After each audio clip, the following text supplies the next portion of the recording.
importante para nosotros el estudio de la palabra de Dios por sobre cualquier otro tipo de cosa. Estudiar la palabra de Dios.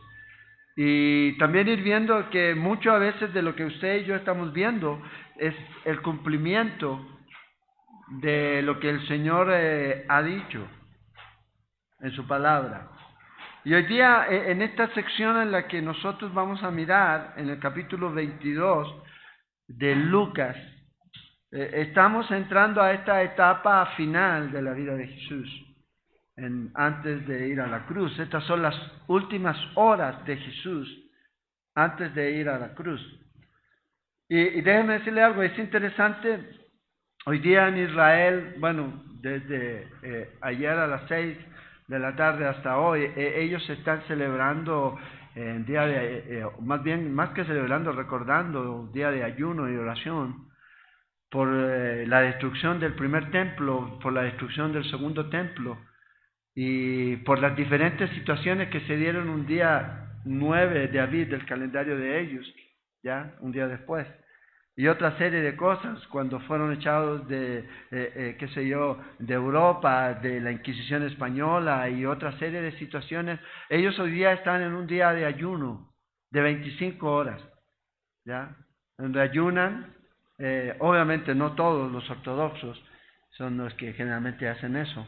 Ayunan, no se bañan, solamente se sacan cualquier cosita que pueda tener en la cara, y leen el libro de Lamentaciones, que es un buen libro interesante para leer porque es el tiempo en donde el profeta Jeremías les habla al pueblo de Israel después de la destrucción del templo, del primer templo por mano de Nabucodonosor, y están en ese tiempo, pero a la vez también están en este proceso en el que a veces uno ve las noticias en donde están estableciendo ya como una nación-estado, con un idioma, con sus fiestas y con su bandera y con su candelabro como parte importante de sus distintivos. Y inmediatamente eso provocó que el pueblo de Israel estaba, de acuerdo a la Comunidad Económica Europea, que estaba haciendo como un apartheid, como en Sudáfrica, como dejando de lado a los árabes. Yo creo que no hay un país en el Medio Oriente en este momento más democrático, ¿ya? Y más libre que Israel. Usted no lo va a encontrar. Usted puede ir y hablar de Jesús. Usted vaya a hacer eso en un país musulmán, llámese como se llame, ¿ya? De hecho, por ejemplo, en Turquía hay un pastor misionero cristiano preso, pero el líder de ISIS camina libremente por Turquía. Entonces, el punto es que este escenario nuevo que se está dando, esto ocurrió el miércoles, ya se aprobó en la asamblea o en el consejo que ellos tienen, ya, en donde ellos van a comenzar a aplicar esto y van a tener el hebreo como su idioma, la bandera tradicional y sus fiestas, y el candelabro que representa sus fiestas, 7, ¿ya? Hay 9, pero son 7 bíblicas, las 9 o de la ley, las otras fueron introducidas después, ¿ya? La de Esther y la fiesta que ellos celebran el 25 de diciembre, que es el Hanukkah, que es el tiempo de la dedicación del templo, ¿ya? Pero no son fiestas ordenadas en Levíticos o en el libro de Éxodo. Entonces, eso es lo que ellos tienen y eso es lo que están. Y inmediatamente todo el mundo, ya, todo el mundo, porque así fue, se levantan y comienzan a atacar. O sea, el escenario a veces se ve muy tranquilo y de repente reacciona. El sábado mataron a un soldado, un sargento israelí, un francotirador de Hamas, ahí en la zona de la Franja de Gaza. Israel bombardeó otra vez, ya esto ocurrió hace pocas horas atrás, y Egipto otra vez volvió a intervenir para que cesaran con el asunto que estaban lanzando misiles otra vez o estos bazucas desde el lado de la Franja de Gaza Y Israel estaba preparado en 2 horas a invadir Gaza. Y iban a entrar a esa zona de donde salieron eso. Producto de la intervención de Egipto, eso se detuvo y jamás se detuvo. Ahora, fíjense una cosa interesante, esa nación o ese pueblo árabe, están divididos entre ellos. Abad, que es el presidente de ese país, obviamente está controlado por Hamás. Y usted ve las noticias y ve eso y ve que la pobreza y todo lo demás. Por ejemplo, ellos retienen todos los pagos a todos los empleados. Ellos no han pagado, no les pagan a la gente lo que debe recibir por su trabajo, pagos públicos, y sobre todo si son de la otra facción que fue derrotada en el 2007 en una guerra civil que hubo ahí. Entonces ellos están así y se pelean. ¿Y dónde va todo el dinero? Los millones y millones que recibe la Comunidad Económica Europea o de otros países. ¿Dónde se los están llevando? ¿Quién se los está llevando? Si no hay escuelas, no hay hospitales, no crean jardines, no crean hospitales, no levantan, no edifican, nada de eso, y viven de la caridad, y además prohíben que mucho de la ayuda que Israel envía, ellos prohíben que la gente la reciba. Ahora ellos se están abriendo un poco a eso.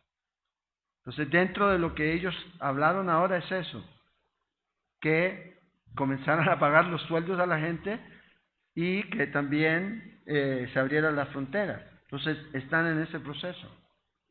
Entonces, el mundo hoy día, y usted lo ve, cada día está el asunto poniéndose, como diría alguien, color de hormiga. ¿Para dónde vamos? Nosotros sabemos para dónde vamos. ¿Ya? No va a haber un tiempo mejor, no esperemos un tiempo mejor. Lo que esperamos nosotros sí, como cristianos, es la venida del Señor.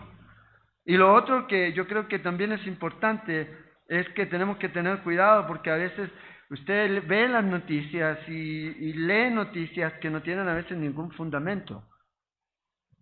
Por ejemplo, salió una noticia que el pueblo de Israel ya estaban construyendo el templo.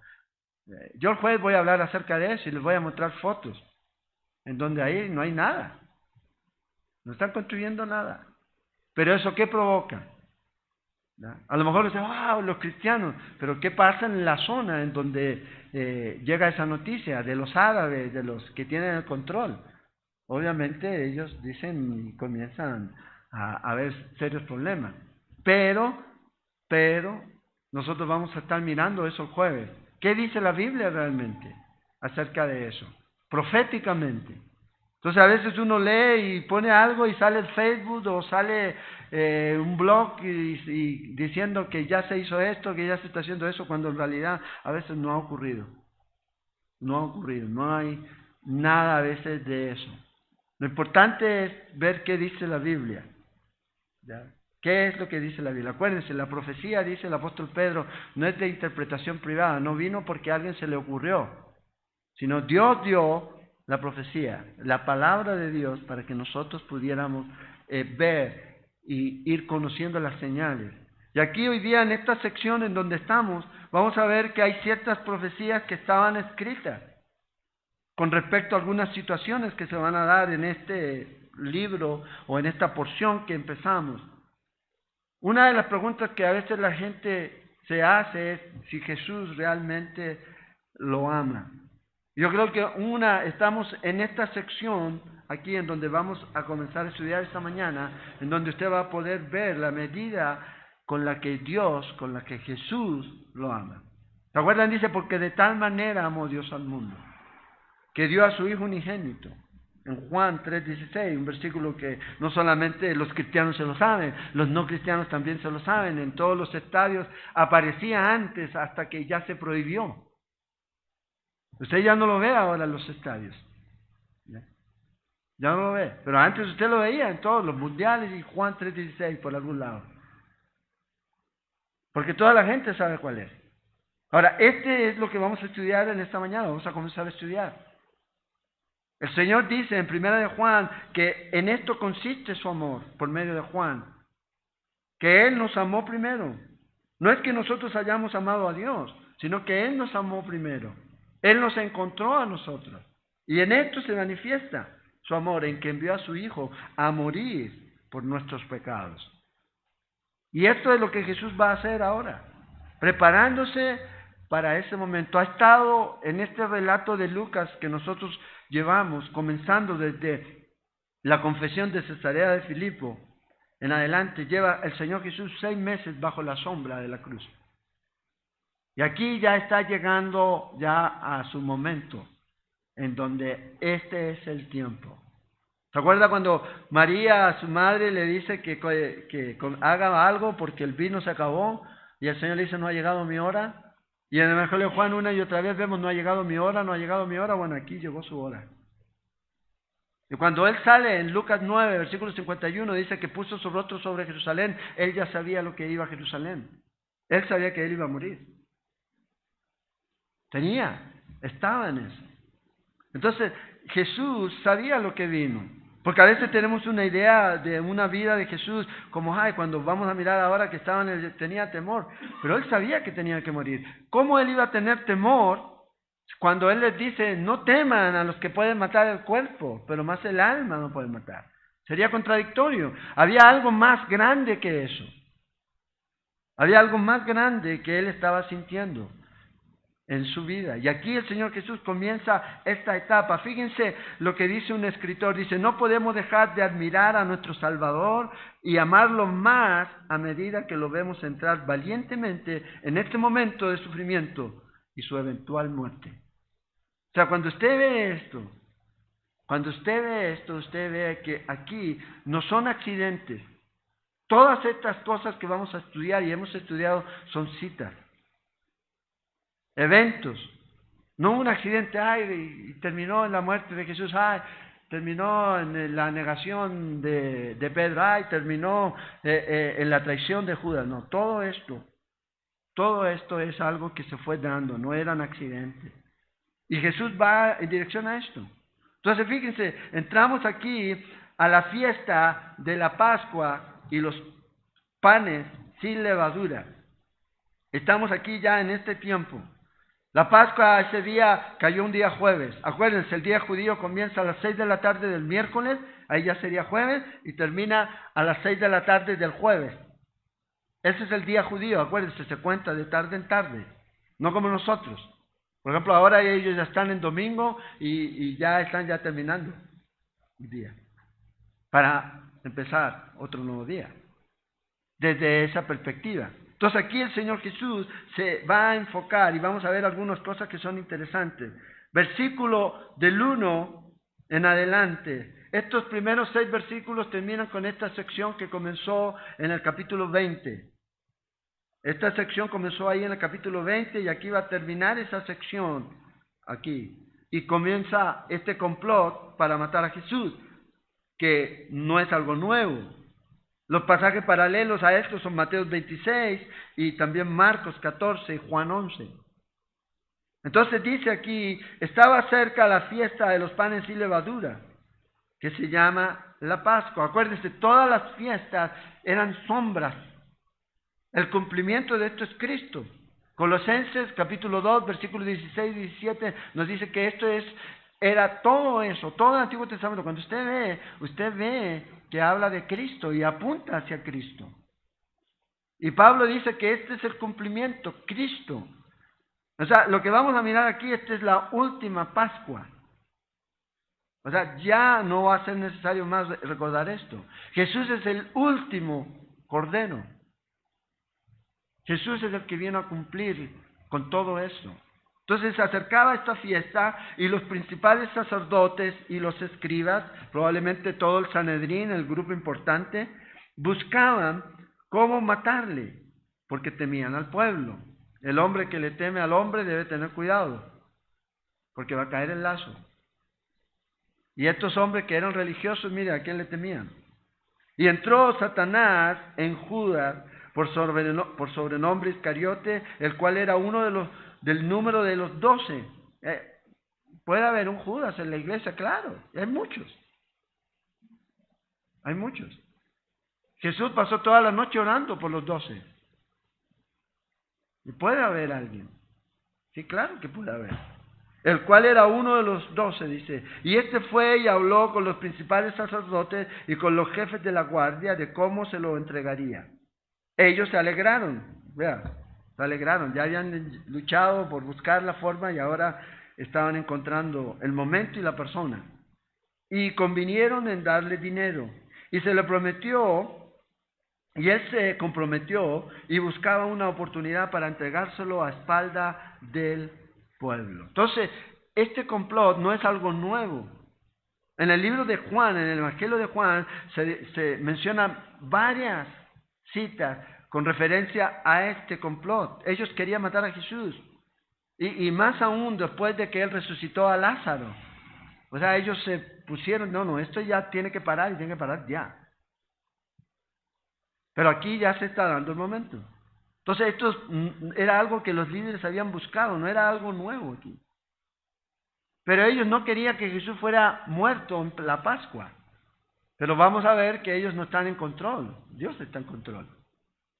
Y cuando usted lee el libro de Hechos y lee el segundo capítulo, cuando el apóstol Pedro habla de ese sermón, dice que por predeterminado consejo de Dios.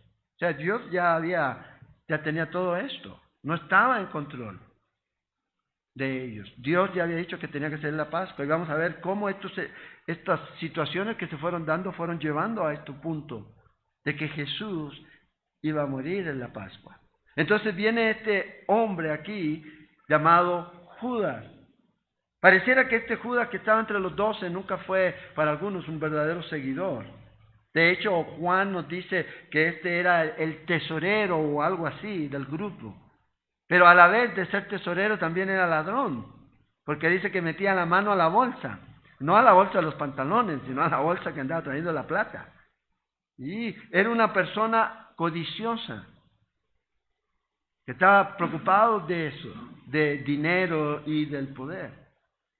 Entonces se menciona aquí a este hombre y nos dice que él se comprometió a entregárselos por previo pago. ¿Cuál fue el pago que se arregló? 30 piezas de plata. Las 30 piezas de plata es el precio que se pagaba por un esclavo, por un siervo. Ahora, ¿quién es nuestro siervo? Cristo está haciéndose siervo de todos. Es el precio. Él está ahí, se está pagando por él. En el libro de Zacarías, en el capítulo 11, en el versículo 12 y 13, les dice ahí, por medio de este profeta, Zacarías, dice, si os parece bien, dadme mi salario, y si no, dejadlo. Y pesaron por mi salario 30 piezas de plata. Ahí está. Era lo que ellos estaban dando. Lejos de la multitud, en un lugar tranquilo, dijo, ok, yo se los voy a entregar a este Jesús, el siervo de todos, por el cual ustedes están pagando. ¿No?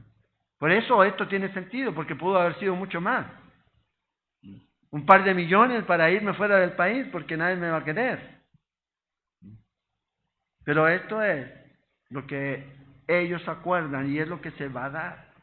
Y estos hombres religiosos, quienes debían temer a Dios y no a los hombres, estaban temiendo a los hombres. Y el que teme al hombre, dice, cae en lazo. Dice el libro de Proverbios. Caen en lazo, que son engañados. Pero el que confía en el Señor será salvo, dice Proverbios. Entonces, estos estaban aquí tramando todo esto. Pero aquí hay una pregunta que es interesante. ¿De dónde sacaron estas 30 monedas? ¿De qué lugar? ¿Fueron al banco? ¿Pidieron al BCR un crédito tipo cementazo? No sé. ¿De dónde sacaron esto? Bueno, en este tiempo los sacerdotes, ellos tenían durante esta fiesta una bolsa, con la cual ellos durante este tiempo, una bolsa pequeña, compraban corderos para la Pascua.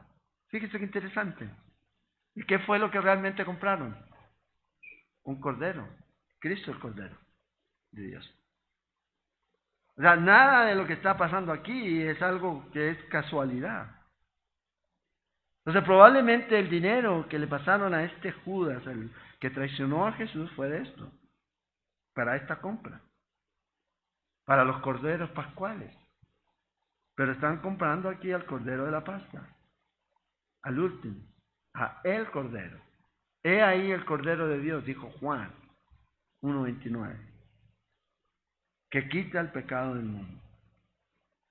Entonces ya todo estaba listo, Judas estaba buscando el momento en cuando entregar. Nos dice versículo 7, llegó el día de los panes sin levadura, en el cual era necesario sacrificar el cordero de la Pascua, y Jesús envió a Pedro y a Juan diciendo, id, preparadnos la Pascua para que la comamos. Ellos dijeron, ¿dónde quieres que la preparemos? Eso siempre es una buena pregunta. Usted siempre tiene que preguntarle primero a Dios, Señor, ¿quieres que hagamos esto? ¿Dónde quieres? A veces nosotros nunca le preguntamos a Dios por nada. Siempre hacemos y nunca le preguntamos. Y vea, cuando usted le pregunta, usted va a recibir respuesta. Él les dijo, he aquí al entrar en la ciudad os saldrá al encuentro un hombre que lleva un cántaro de agua. ¿Por qué el Señor le dice esto? Porque eso no era común, ese era el trabajo que normalmente hacían las mujeres. El llevar el agua, el sacar el agua, ¿ya?, del pozo y la llevaban hacia la casa. Bueno, entonces era extraño ver y no iba a ser difícil de identificar. Cuando el Señor a veces te da dirección, no te da direcciones así como 3 metros de aquí y 100 metros allá y donde está el palemango, y si le cortaron el palemango, ¿qué hacemos? Él no nos da direcciones así. Él nos dice, pum, nos va a dar dirección a todo. Dice, y os lleva un cántaro de agua, seguidlo hasta la casa donde entrare y decid al padre de familia de esa casa, el maestro te dice, vea, es Jesús.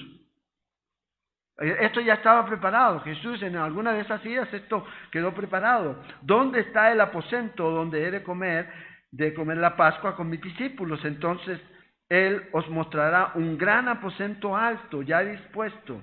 Preparad allí. Fueron pues y hallaron como les había dicho y prepararon la Pascua. Y esto es importante. Cada vez que tú le preguntas al Señor, el Señor te va a dirección, y cuando el Señor te va a dirección, tú te vas a dar cuenta que todo va a ser exactamente así.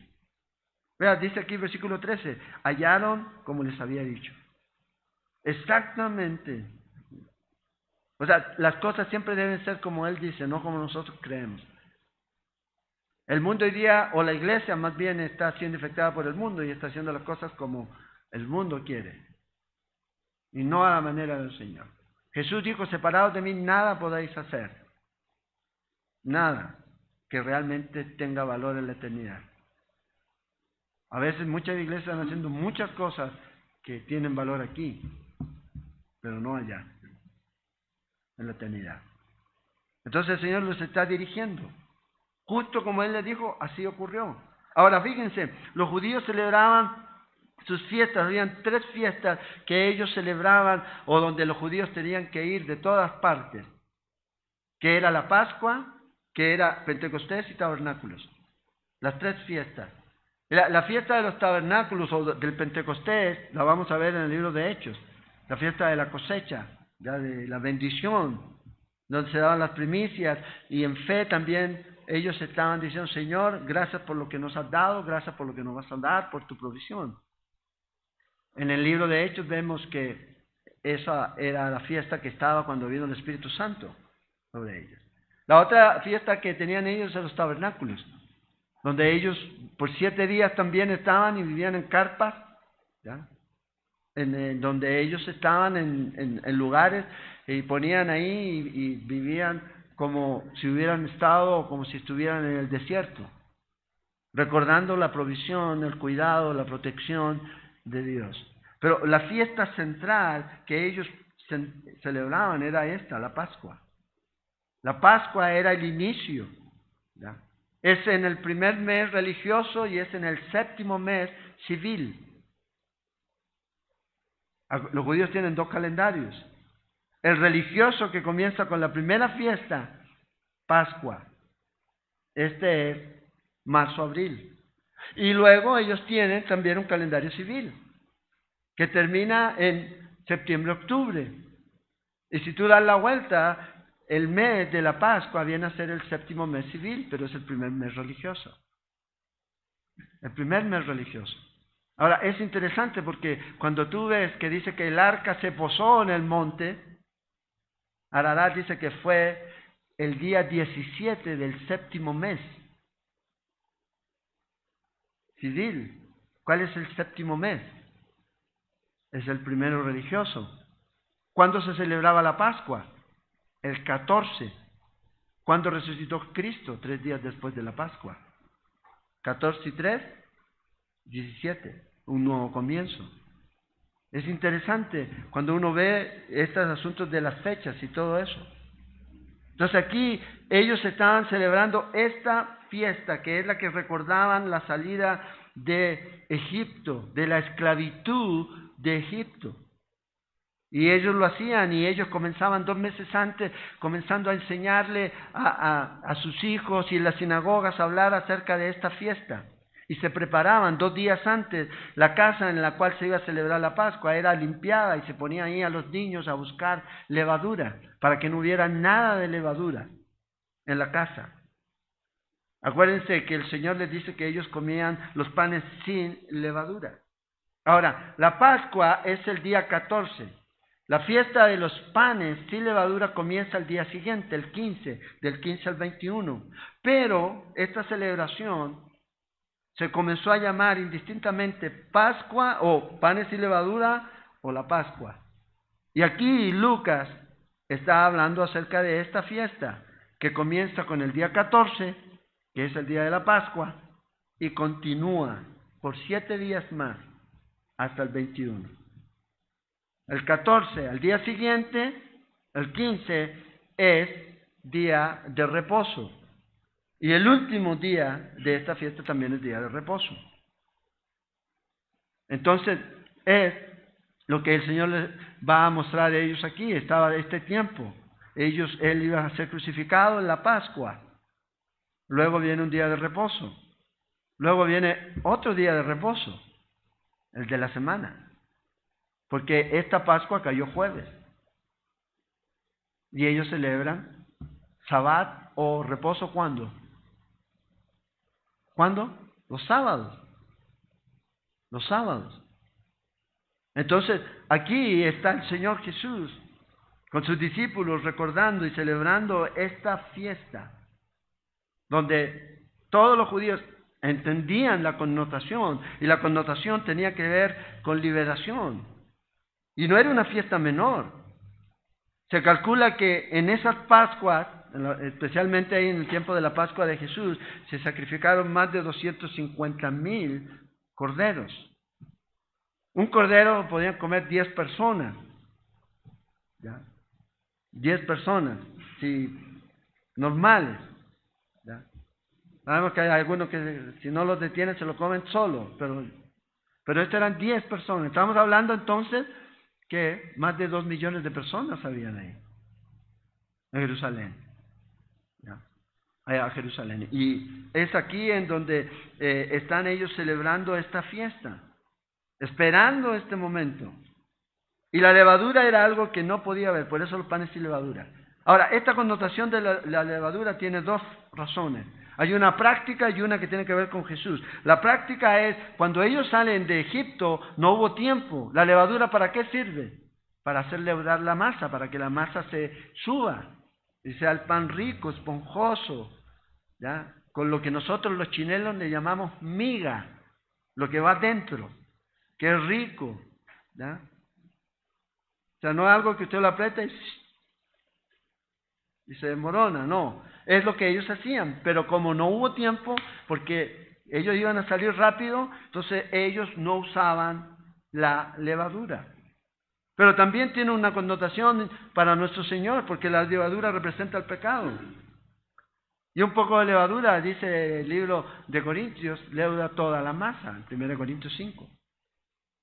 Y Jesús no tenía pecado, fue sin pecado. Su sacrificio fue sin defecto. No hubo manchas, no hubo nada en él, ni adquirido, ni por nacimiento. Nada. Y ese es lo que representa. Entonces no había pecado, no tenía que haber levadura. Ellos lo que hacían en la Pascua, ¿se acuerdan cuando los que tuvieron la oportunidad de estar aquí, cuando hicimos la ceremonia de la fiesta de la Pascua aquí, con toda la comida y todo, ¿verdad? Que si Dios quiere lo vamos a hacer muy pronto. para que entendamos un poco. Ellos separaban tres panes. Y el del medio lo ponían 1, 2, y el del medio lo guardaban en el lino y lo partían. Y tenía que ser encontrado, estaba oculto.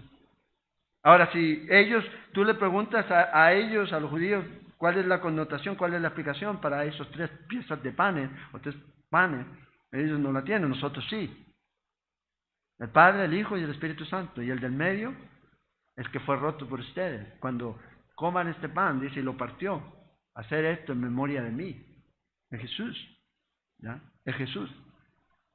Entonces está esta representación. Cuando Él tomó el pan y lo partió. Entonces aquí están con todos estos preparativos y todo esto que era un bastante trabajo. ¿Ya? Todo se usaba lo mejor. Ahí, por ejemplo, en esa cena nunca se usó nada plástico. Nada desechable. No como, vienen visitas desechables, para evitar la fatiga de lavar, o que nos vayan a romper el cristal fino, ¿ya? Que puede ocurrir.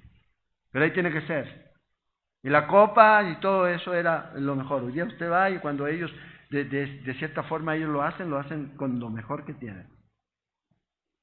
Celebran esto y comparten esto. Entonces dice, versículo 14, cuando era la hora, se sentó a la mesa. Ahora no piense sentarse como nosotros, sino que se recostaban, acuérdense. Ellos se recostaban, ¿ya? Y quedaban alrededor. Y con él los apóstoles. Y el Señor les dice esto, y esto me gusta a mí, dice, ¿cuánto he deseado comer con vosotros esta Pascua antes que padezca? O sea, el Señor tiene un deseo con nosotros. Quiere tener esa comunión. Y aquí el Señor está diciendo específicamente a ellos, he deseado comer esta Pascua con ustedes. Y luego vea lo que dice aquí, porque os digo que no la comeré no la comeré más hasta que se cumpla en el reino de Dios. Y habiendo tomado la copa, esta es la copa de la santificación. La primera copa se llenaba completa y comenzaba a recitar, bendito Señor por el vino y por todo lo demás, es la primera, y luego la tomaba y la pasaba. Entonces yo sé que algunos, de la misma copa, bueno, en ese tiempo, entonces algunos que lo que hacían era, entonces llenaban esa copa y tenía que ser hasta arriba, porque las bendiciones de Dios son completas, no casi. Los cristianos parece que viven como que si las bendiciones de Dios fueran, no, eran completas, entonces las repartían en vasos. Pero aquí el Señor se pone en pie y la reparte. Dice, se mandó su sorbo y la dio a los demás. Y luego dice, y dio gracias. El que daba gracias era el cabeza, el líder. Y él está tomando esta posición. Tomad esto, repartirla entre vosotros. Yo tomo la copa, yo tomo, es como ahora yo tomara y le dijera, hermano, tome. Pero pastor, hay muchos que hoy día con este asunto de la higiene y las bacterias no podrían haber vivido en ese tiempo. Dios tiene gente para todo, ¿verdad? ¿Se imagina? En ese tiempo agarraban el pan, es como, pum, le parto el pan, o le saco la mordida y tome. Usted le va a buscar por el otro lado. El problema es cuando le toque al otro, al último. Alguien va a tener que agarrar de algo. Pero aquí ellos estaban en este momento, imagínate, con el Señor Jesús. Todavía ellos no estaban entendiendo nada. ¿Ya? Para ellos era como cualquier Pascua. Pero aquí Jesús les está entregando información increíble. También para nosotros. Y dijo, tomad de esto y repartidlo entre vosotros. Porque os digo que no beberé más del fruto de la vid hasta que el reino de Dios venga. Esperanza. Fíjate, esta fiesta tiene 3 cosas que son importantes, que vamos a ver. Y tomó el pan y dio gracias. Y lo partió y le dio diciendo, este es mi cuerpo, que por vosotros es dado. Haced esto en memoria de mí. De esto se trata la Santa Cena. Es en memoria de Él, no es en memoria del pan ni del vino. No es que el vino se transforme en la sangre ni el pan se transforma en el cuerpo, como creían algunos de la Reforma. Y que se mantuvieron así, no. Símbolo. De igual manera, después que hubo cenado, tomó la copa, y ya es otra copa. Esta es la tercera copa, se tomaban 4 copas, ya en ese tiempo, de vino. ¿Ya? Entonces, no piense, ay, ¿cómo terminaban? No sé, pero el vino no era como el de ahora, era uva exprimida, ¿ya? Jugo de la vid. Sí, habían ciertos procesos de fermentación en algunos, pero aquí era esto, el jugo de la vid. Y esta es la copa que llaman algunos la redención. Y algunos tomaban esta copa y la llevaban, uno de los niños la tomaba y la llevaba a la puerta para ver si venía Elías para dársela, para que tomara. O la ponían en el espacio que tenían siempre en la mesa, disponible, donde nadie se sentaba, para Elías. Y aquí el Señor tomó la copa diciendo, esta copa es el nuevo pacto en mi sangre, que por vosotros se derrama. Entonces fíjate, 2 elementos hay aquí, el pan y el vino. Y estos 2 representan la obra, nos muestran una imagen de su obra. Fíjese, primero el pan y el vino era algo de fácil acceso. Todos tenían acceso al pan y al vino. Ahora Jesús es de fácil acceso. La gente común era atraída a Jesús. La gente común lo escuchaba con alegría. Entonces el pan y el vino. Pero también el pan es grano molido y horneado en el horno. Jesús fue molido por los líderes religiosos, pero también por el pecado de la humanidad. Y pasó este horno, sí, el horno de fuego. Descendió ahí mismo, abajo.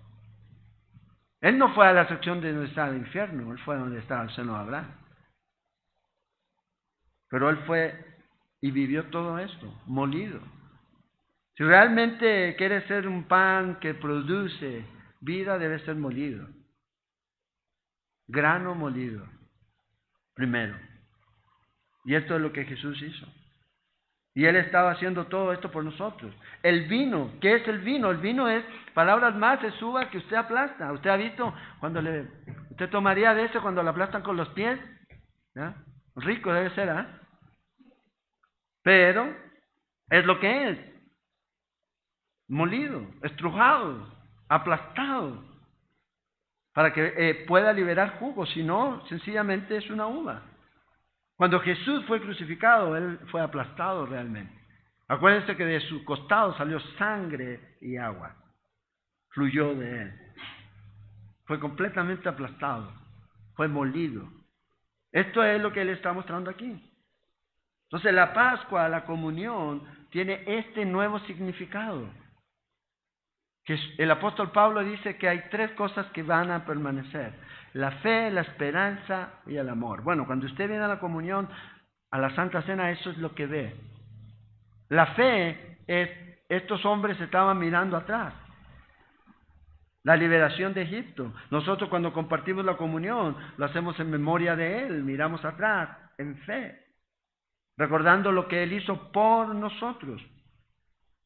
Y cuando el Señor venga, usted va a poder agradecerle por eso.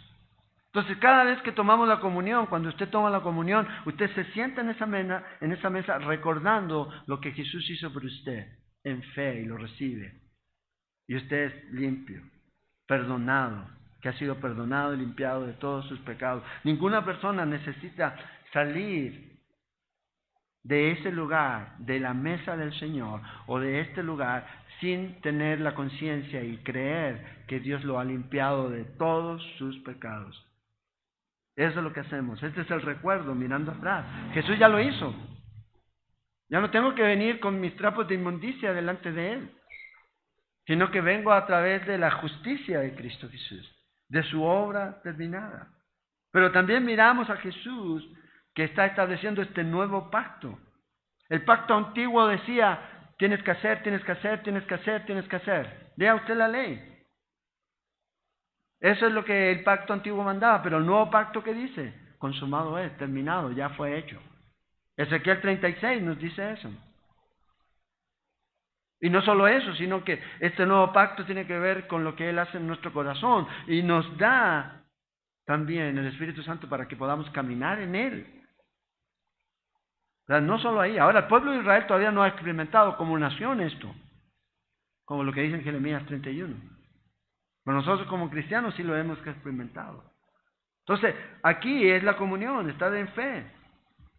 Caminar en fe, en lo que el Señor ya ha hecho. Caminar en el Espíritu. Date cuenta, la obra de Dios ya está terminada. No tienes que, ay, me faltará algo. Aquí hay gente que dice, estoy luchando por la salvación. No, Dios ya lo hizo todo. 2 Corintios 5. Nos dice que nos dio su Espíritu Santo como garantía. Si usted es un hijo de Dios, usted tiene el Espíritu Santo. Y su Espíritu recibe testimonio del Espíritu Santo de que usted es un hijo de Dios. Romanos capítulo 8. Y podemos estar confiados.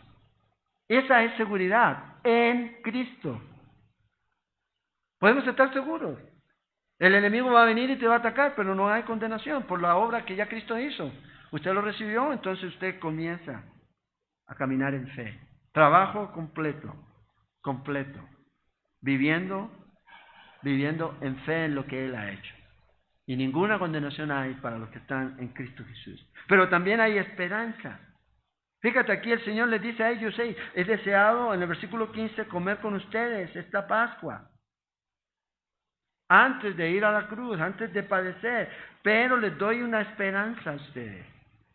Que un día esta la vamos a cumplir en el reino de Dios. Aquí está diciendo el Señor, esto es la última Pascua. Este es el cumplimiento de la Pascua. Yo soy el cumplimiento. Esto es lo último. No hay nada más, ya no necesitan nada más, ya está completo. Cristo es vuestra Pascua, dice el apóstol Pablo. Y Él está dando esperanza. ¿De qué? De que un día usted y yo vamos a estar con el Señor. Y para que eso ocurra, el Señor va a venir.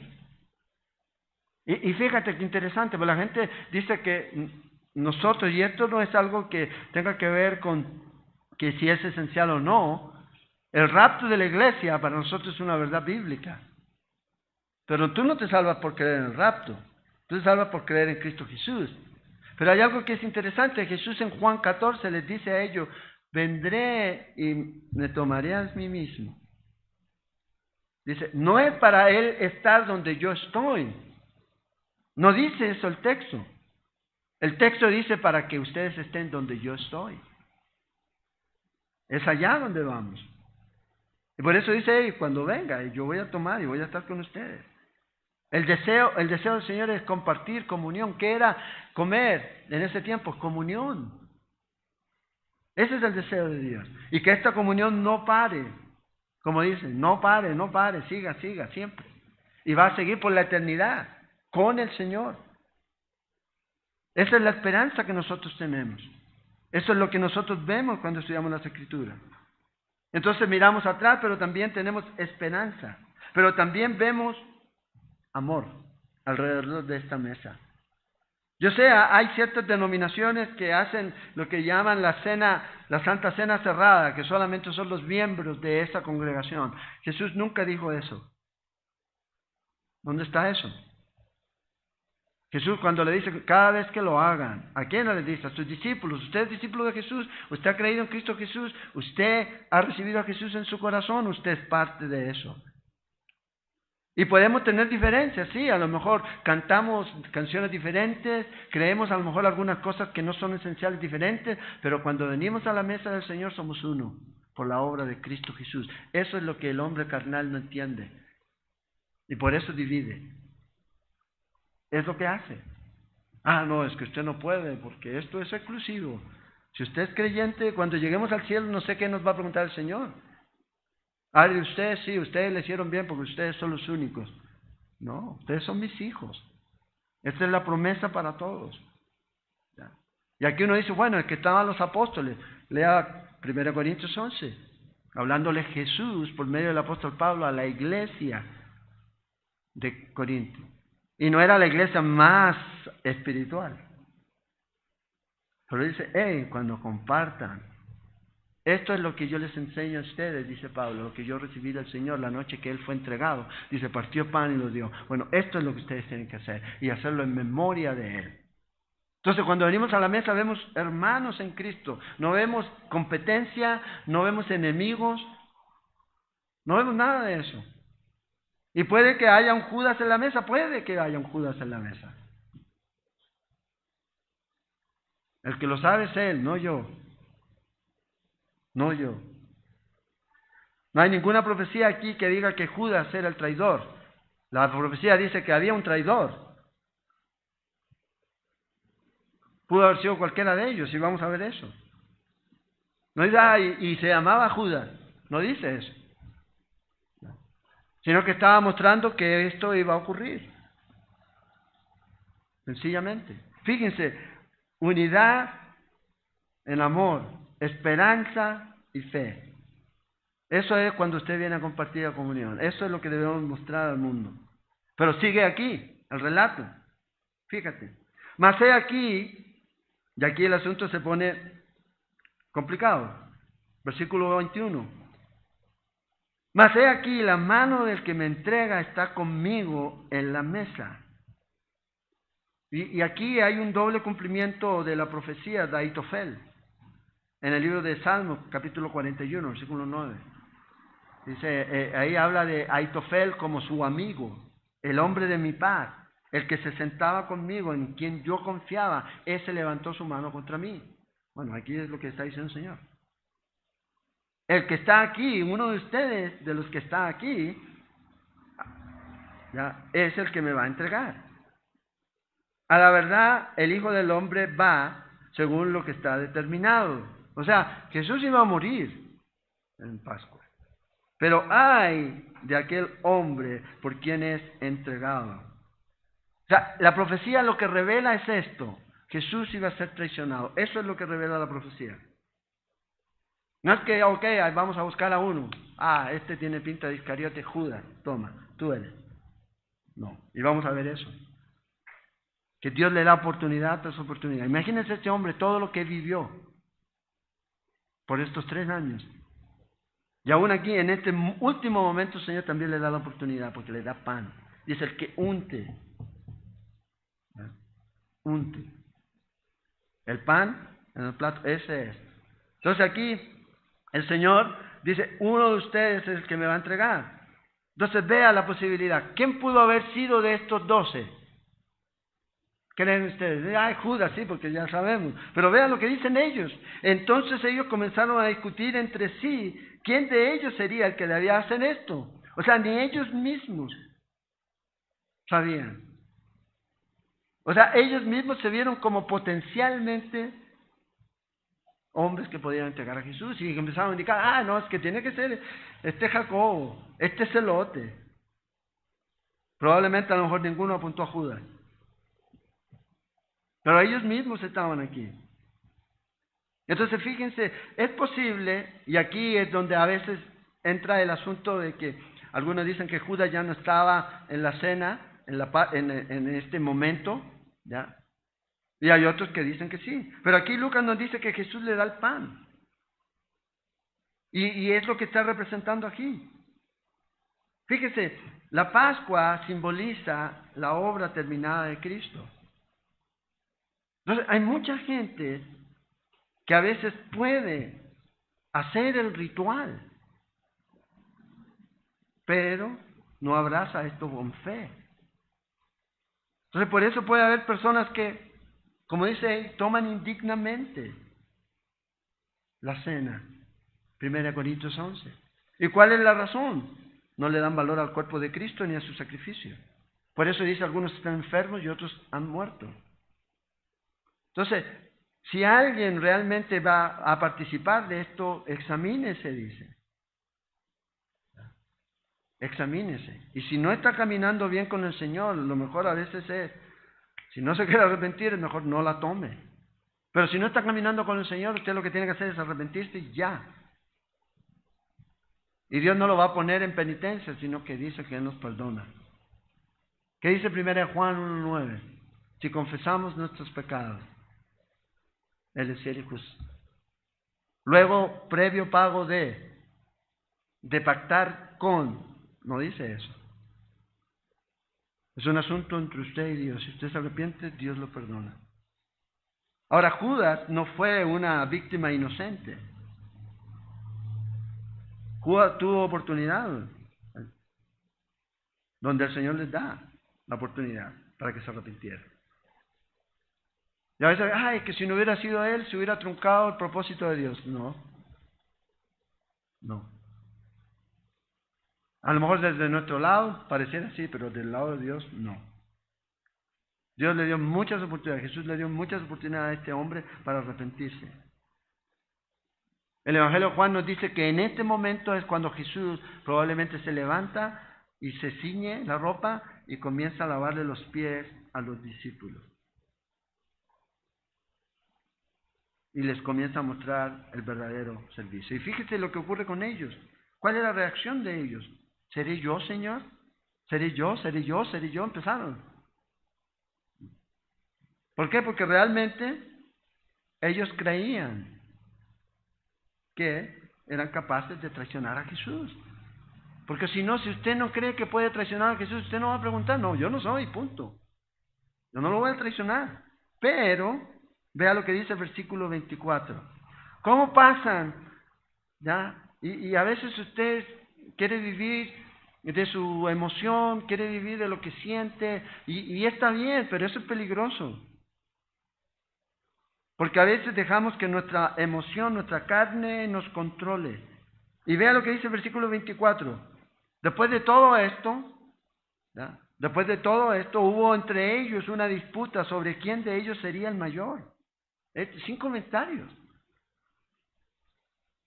Jesús les había dicho, voy a morir. Jesús les dijo, esto es mi cuerpo que es partido por ustedes. Esta es la copa, mi sangre y todo lo demás. Voy a morir, voy a ir a la cruz. Y ellos estaban pensando en quién. En ellos. Pero ¿y quién va a ser el mayor en el reino? Yo, Pedro, yo hice la confesión. Sí, pero a ti te dijo, sal fuera, apártate de aquí, Satanás, le dijo otro. Estaban en esto, imagínate. Pasaron de ser a decir, seré yo, Señor, a Señor, yo soy el hombre más importante, ¿verdad? Yo voy a estar ahí en la cabeza de todo esto. Esto ocurre 3 veces en los evangelios. Siempre luchando por un puesto. En Mateo 20, en Marcos 10 y aquí. Luchando. Pero él les dice, y aquí es probablemente donde Jesús, después de haberle lavado los pies, pero él les dijo, los reyes de las naciones se enseñorean de ellas, y los que sobre ellas tienen autoridad son llamados bienhechores. Mas no así vosotros, sino sea el mayor entre vosotros como el más joven, y el que dirige como el que sirve. Porque ¿cuál es mayor, el que se sienta a la mesa o el que sirve?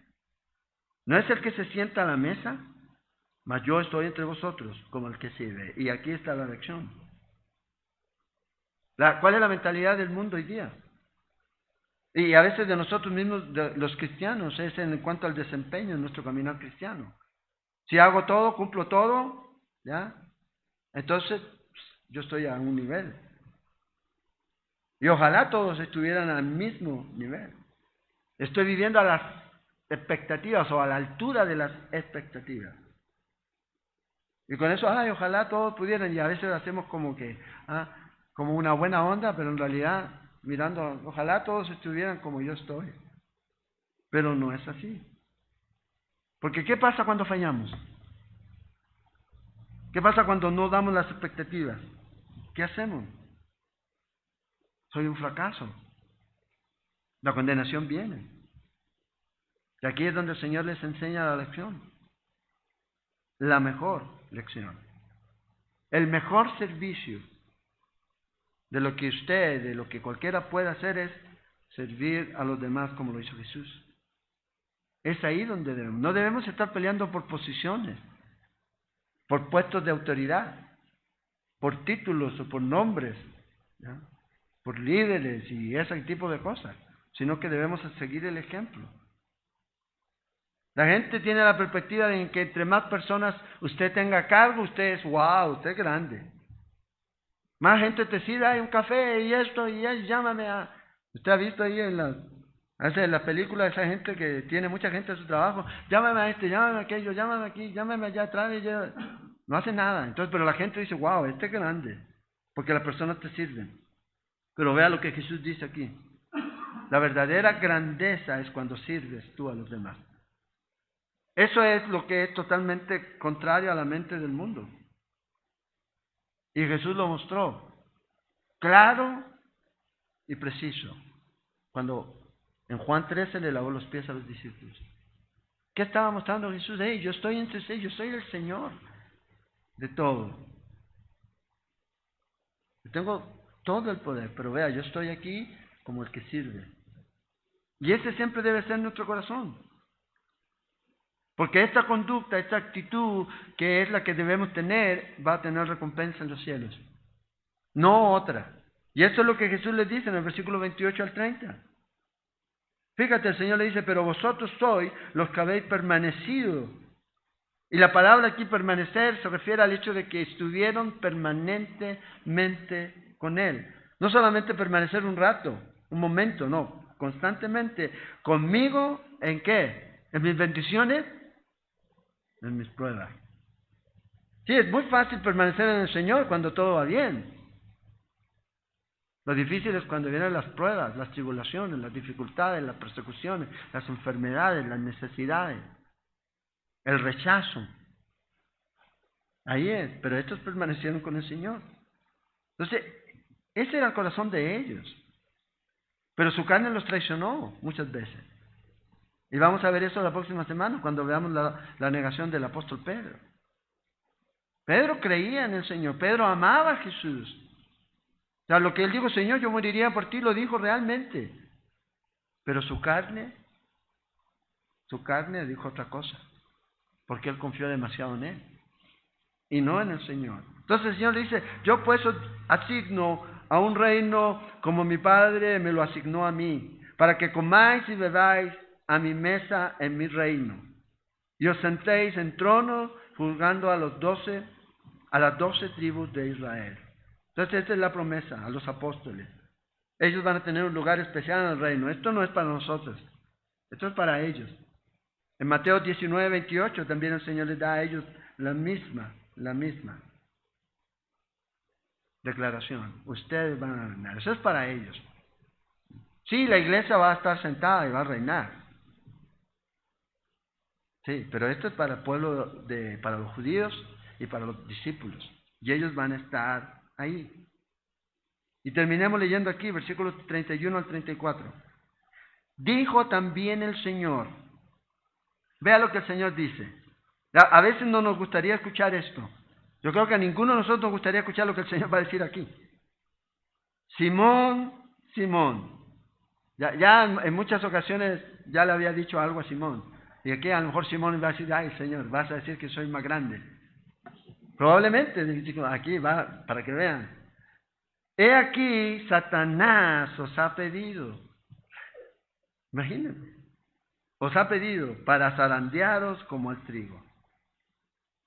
El primer hombre que nosotros vemos registrado que Satanás pidió para zarandear se llamó Job. Entonces no es nuevo. Y lo pidió para zarandearlo como trigo. Pero, gracias a Dios por esto, yo he rogado por ti que tu fe no falte. Y tú, una vez vuelto, confirma a tus hermanos. Este relato de la negación de Pedro es único de Lucas con esta información. No lo vas a encontrar. Todos estos cositas, detalles que nos da Lucas, no lo vas a encontrar en los otros evangelios. No lo vas a encontrar. Entonces dice, y me vas a negar y va a cantar el gallo. Pero aquí dice, Simón, Simón, Satanás pidió para hacerte, pisotearte, eso es. Ahora, ¿qué piensa usted que quiere hacer Satanás con su vida? Lo mismo, pisotearte, eso es lo que él ha hecho desde el principio. Busca aquí. Entonces dice, versículo 33, él le dijo, Señor, dispuesto estoy a ir contigo, no solo a la cárcel, sino también a la muerte. ¿Cuántas veces hemos dicho eso? A lo mejor no hemos dicho, ay Señor, voy a morir por ti. No, pero voy a empezar a ir, voy a empezar a servir. Se acaba la frase. ¿Sí o no? Aquí no, está diciendo, Señor, pero ¿qué te pasa? Yo soy Pedro. La riego siempre, pero yo soy Pedro. Y él le dijo, Pedro, te digo que el gallo no cantará hoy antes que tú niegues 3 veces que me conoces. No le está diciendo que me ama, no le está diciendo que me sigue, sino que me conoce. Pedro amaba a Jesús. Y aquí es donde está. El trigo para zarandear, lo ponían ahí, lo pisoteaban y lo ponían animales. Y eso es lo que el Señor está diciendo que Satanás quiere hacer con tu vida y con mi vida. Y Él va a usar todo lo que esté a su alcance para lograrlo. A veces sutilmente o a veces descaradamente. Pero Él quiere destruirte, Él quiere detenerte, Él quiere bajarte de donde tú estás. Pero recuerde esta palabra y quiero terminar con esto. Versículo 32. Y no se vaya sin atesorar esto para usted, porque esto también se aplica a usted y a mí. Pero hay alguien que ruega por nosotros. Pero yo he rogado por ti, que tu fe no falte. ¿Cuántas veces usted a lo mejor ha estado en una prueba y como que parece que y de repente, ¿de dónde vino eso? Dios intercediendo por nosotros. Jesús está ahí. Y tú, una vez vuelto, confirma a tus hermanos.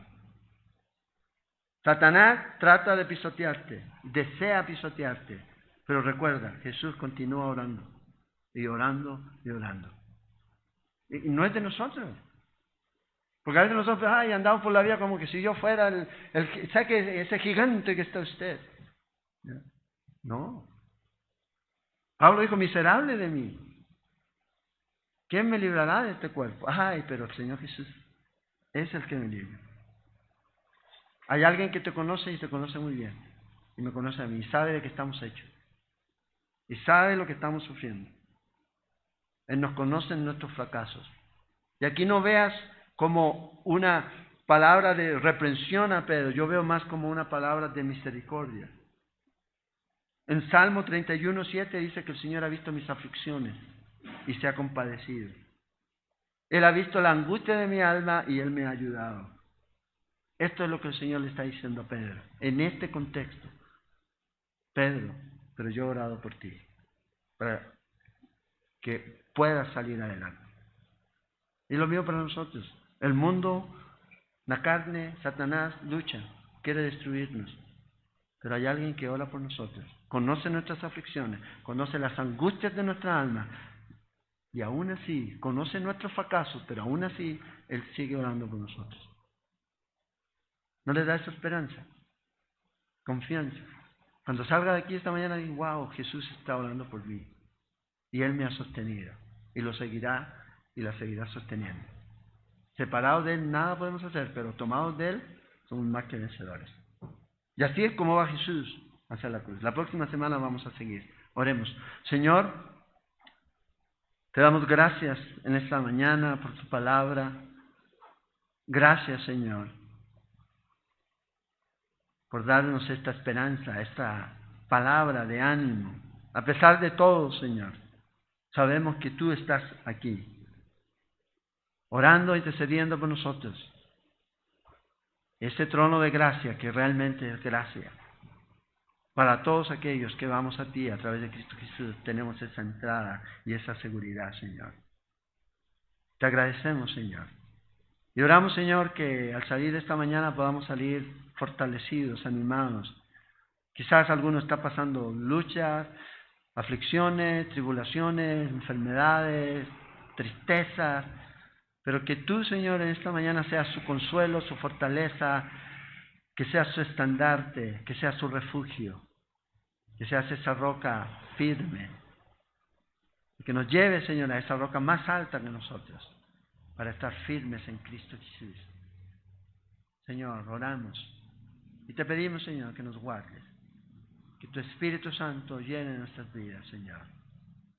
Oramos y te damos gracias por esta semana que comienza.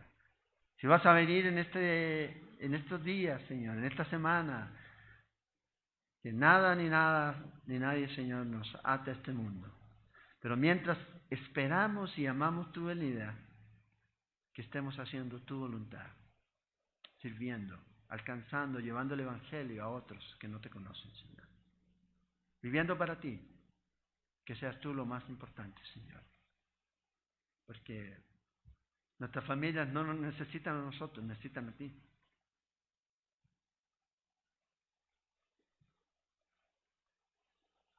Y ayúdanos, Señor, a que tú realmente seas lo más importante en nosotros, para que realmente nuestras familias sean beneficiadas con eso. Oro, Señor, para que tú, Señor, como líderes, como cabezas de hogar, nos ayudes a hacer este testimonio tuyo en nuestros hogares, Señor.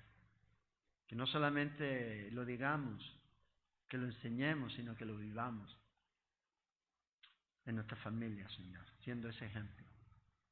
Gracias una vez más, Señor. Oramos y te pedimos tu bendición. En el nombre de Jesús. Amén. Quiero